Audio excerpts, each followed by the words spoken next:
Hey, how's it going, guys? First of all, I really want to thank you for the support you've shown for my last video where I interviewed Neher. That was my first live interview and it did really well. Just so you know, I'm always trying to get live interviews. Just not all mod authors want their voice out there, or English isn't their first language. But I do have some more in the pipeline, so stay tuned for that. But today is still very exciting.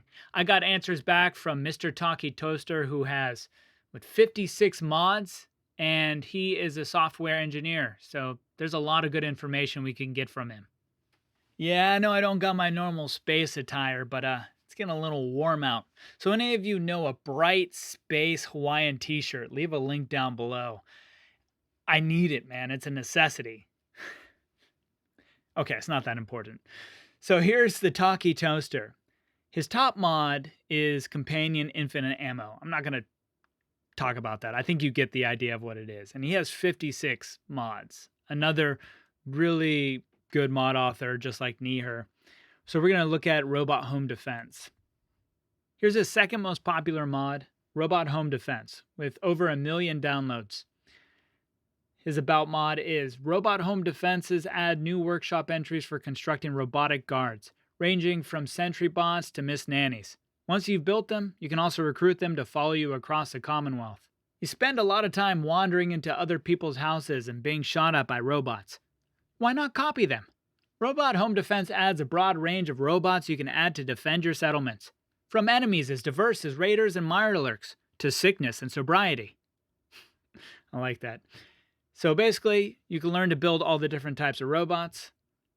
You can have them defend your bases, have them escort you around the Commonwealth, and also they increase their power with Armor Smith, Armor, Gun Nut, and Science. It's a really awesome mod. I love anything that helps boost the base game, and robots definitely needed a boost. I mean, who doesn't want their own fun little robot friend?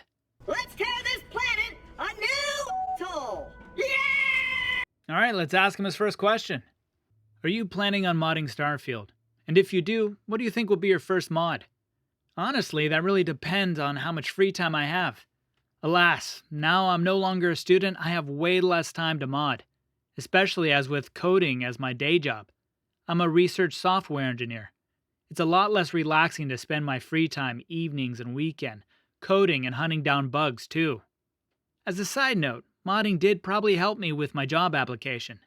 If I do though, the first mod I make will probably end up being decided by what jumps out at me when I'm playing. I usually make mods to add stuff I felt was missing from the base game, so it depends on what Starfield does well and what it leaves out. This is a great tip for anyone looking to be a software engineer or a voice actor. Mods are a great way to hone your craft without the pressure. And also, if you get something that you're proud of, you got yourself a portfolio piece. Now, just a warning, as we've discussed before, the highest paid jobs are not going to be in the video game and animation, just because so many people want those jobs. Doesn't mean you shouldn't go and get them if that's your true passion. Just saying, you may want to mod and engineer your own games on the side while getting paid solid money so you don't have to stress. A life tip, I know that has nothing to do with mods as a whole. Anyway, next question. Will the usability of CK2 dictate your interest in modding? And what improvements to the creation kit would you like to see implemented? Or do you use another program like FO4 Edit? The creation kit 2 will probably have a strong influence, but realistically, it's the scripting system that determines how likely I am to mod for it. If it's flexible, easy to work with, and easy to compile. It was a real pain to work with the scripts at the start of Skyrim. Massive thanks to Champollion developers for making it possible. Then I'm more likely to enjoy modding. Plus, quite often, I'll get inspiration just from browsing the list of functions and options. So good, clear documentation on the scripting language is key. Integrating that into the CK2 would be great. Most modern software development environments have it after all. The GEC and CK wikis have historically been pretty good, so I have high hopes. Okay, I don't know this utility. Let's see here. A tool to decompile a PEX file to recompile a PSC script file.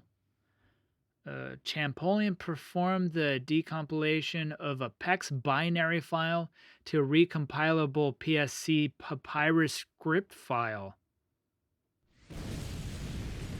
Wow. Okay, that is definitely above my skill in modding. But I did talk to Nihar about having more documentation in CK, like just hovering over tools and having it give a brief description and hell, maybe even show you the hotkey for it. That alone, I think, would get more people into the door of modding. The companion system is hinted at being improved in Starfield. What aspect of companions would you like to see most improved? Honestly, I'd like companions to work like they did in the CSR for Skyrim, each one giving noticeable, impactful abilities and interacting with the PC and others. I'm still really pleased I managed to get gameplay where, for example, NPCs would run to heal each other when they went down. That makes them feel less like robots who solely interact with the PC, and more like members of a team. Something like the tactical combat order system I added to Fallout 3 wouldn't go amiss either. That is a violent yes from me. I hate companions who are already useless, but then they just watch me bleed out or have the gall to run up and down on my battered body as I slowly die. I would at least respect them if they just put a bullet in my frickin' head. From the gameplay we have seen, what do you think there will be for base defense? And what kind of attacks could happen at our outpost? Don't know. I'm interested to see how it works though. Base defense is hard to do without making it a very knife-edge thing, where either your defense stops everything or they fail, and your base is wiped out. Trying to come up with ways to ensure that every raid is a meaningful challenge with worthwhile rewards and not a repetitive grind would be interesting, if the team at Bethesda haven't done it themselves. We all want that really cool base with guard towers, people doing patrols, snipers taking out enemies. No game that I've played has really worked out that way. The thought is cool, but the delivery has been lackluster, and I don't know what the answer is. I think something possibly where there's just enemies stealing supplies, cattle, maybe they kidnap a settler, and that they have an actual base that you can go and wipe them off the face of the planet, whatever planet it may be. That way you can get the resources back, but it's not like a constant demand for you to go there. But then again, that doesn't really satisfy that base battle we're all looking for. I don't know. I still don't have a good answer, but I really want some good base battles. With the added ship component, do you think you might gravitate towards working on spaceships/stations? Honestly, it depends on how it shakes out. There's a lot of interesting things that could be done with ships, but again, it depends on how Bethesda has handled it. As long as the ship part system is meaningful, I want creating a ship to be a process requiring thought, trade-offs, decisions, not just an exercise in sprinkling decorative parts around. I'd really like shipbuilding to interact with companions and recruitable hangers-on. If that means I end up having to add those things myself, well, I hope I end up having the time to do it. So here we are about balance again. Are we going to be Starfield, where every component, weapon, and ship you choose really puts you into a niche that you can't escape? Or will it be like No Man's Sky, where every choice you make is just completely arbitrary? I think with Starfield, it's about finding the fun in it. And will they do that? Probably. Will it be an in-depth system where all the components really corner you into what that ship can do?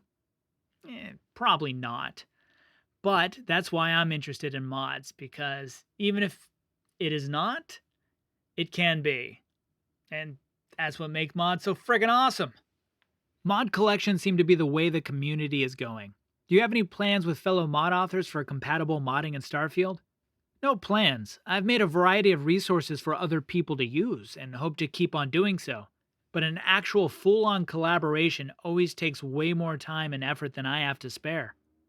I think this highlights the best part of the mod community.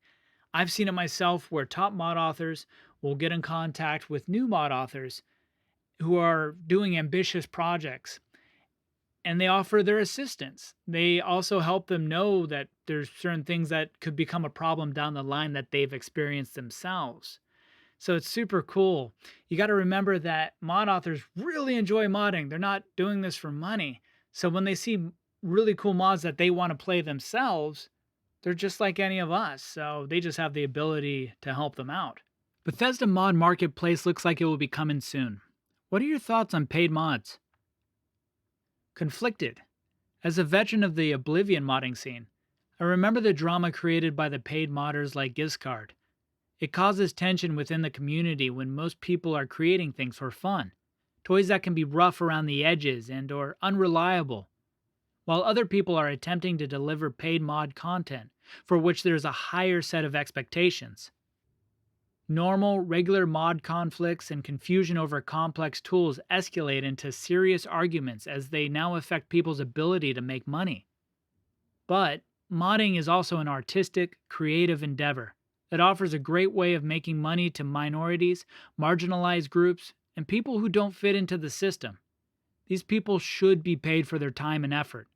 I'm more involved in tabletop RPGs at the moment, and there's definitely a large movement of indie creators there who value and get paid for their work. So while I fully expect the standard bearers for paid modding aren't going to be obnoxious middle-aged white men who think the world should revolve around them this time around. But also, as a relatively well-off middle-class white man, I don't think I'll be charging, because I don't need the money. And it'd give me a feeling of obligation to maintain mods long beyond when I've stopped using them, when this is just a hobby for me. Is this a problem? Will it end up devaluing the work of those who do charge because they need the money? As someone in academia, I'm very keenly aware of how the huge amount of free work we're expected to do ends up undervaluing our time, and people who don't do it end up suffering. I'm actually on strike this week because this very issue. Basically, every time you try and think paid mods through properly, you just end up with, there is no ethical consumption under capitalism. So I'm personally going to try and enjoy modding whilst doing as little harm to others / the community as I can, and hope everyone else does too. Hey, I don't have much to add to this. I hope your strike goes well. Workers in all fields have been getting taken advantage of from corporations who swear they can't pay us anymore, but somehow can send their giant penis ships to the moon. I won't get too political. I'll just say I think you're someone I would get along with. So if you're ever around in California, let's go grab a beer. Do you have any unique speculations on the future of Starfield mods? What do you think will be the most requested mod? I can guarantee the most requested mod will be a Mass Effect Total Conversion, and one that will end up in development hell for years, and burn through huge amounts of people's time and effort before getting DMCA'd. I guess my unique thought about Starfield modding is more of a plea. If you're thinking about getting into modding, for the love of God, don't start with total conversions. I have seen so many people make their first post in modding forums with, I want to make a total conversion, and then release nothing after wasting a huge amount of effort. Make small mods, release quickly, and you'll build skills and, more importantly, an understanding of what is possible. Yeah, I did that exact thing when Skyrim came out. I took the CK, opened it, watched the CK videos that Bethesda had.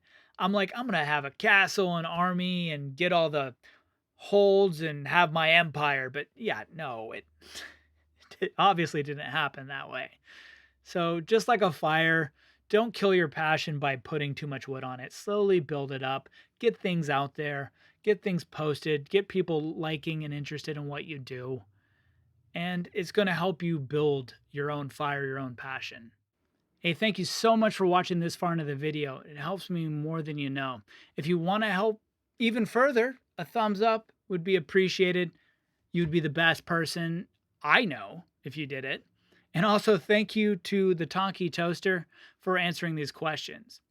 We're going to have another chance in a couple weeks when we can work out a time to have an interview on Discord. He's in England, so apparently they're time travelers and they don't have the same time that I do in California. But as soon as we situate that, I'm going to be able to give you a nice live interview from him as well. Hey, almost forgot. I got a Discord. The link's down below. If you're a mod author, mod developer, just someone who just loves mods and keeping in the know, I'm really trying to build that out and get a good amount of resources in there. So, yeah, come join us. What the hell am I doing?